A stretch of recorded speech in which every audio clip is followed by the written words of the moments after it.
Joseph's brothers had gone to live in Egypt. Their families had children. Those children had more children. The family grew to be thousands of people. Many years later, something awful happened to this family called the Israelites. The king of the Egyptians was called Pharaoh.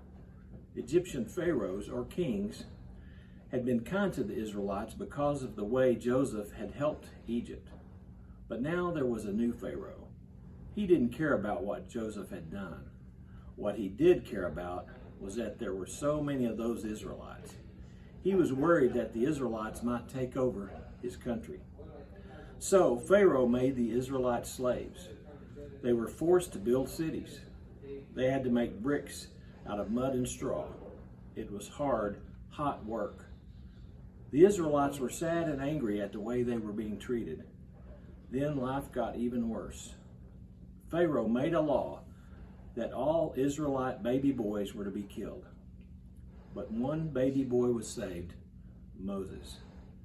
His mother floated him out on the river in a basket. The daughter of Pharaoh found him and raised him. When Moses grew up, he had to leave Egypt. For many years, he lived in the desert tending sheep. One day, he saw a bush that was on fire, but it didn't burn up. Moses came closer, and then he heard a voice. It was God. God told Moses that he had heard the Israelites' cries for help, and Moses was going to be the one to lead the people out of Egypt so they wouldn't be slaves anymore. Moses wasn't sure he could do this job, but God told Moses he would be with him and that his brother Aaron would also go with him to help.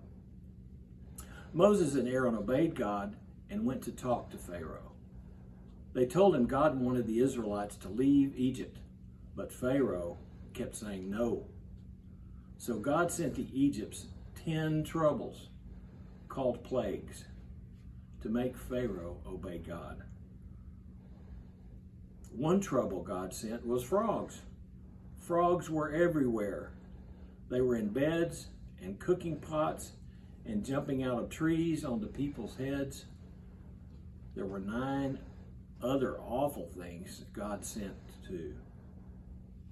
After all 10 plagues were sent, Pharaoh finally said to the Israelites that they could leave. In fact, now he wanted them out of his sight. So Moses led the people away from Egypt, following God's instructions exactly. By the time the Israelites reached the Red Sea, however, Pharaoh had changed his mind. He sent an army to capture them. God told Moses to hold up his walking stick. Moses obeyed, and God sent a wind. The wind was so strong that it blew a path through the sea. Moses led the people to safety on the other side of the sea.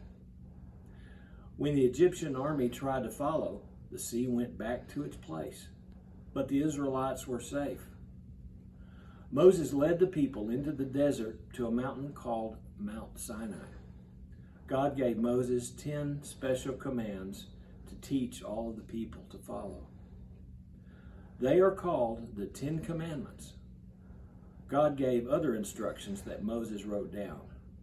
Now Moses and all the Israelites knew God's instructions for them.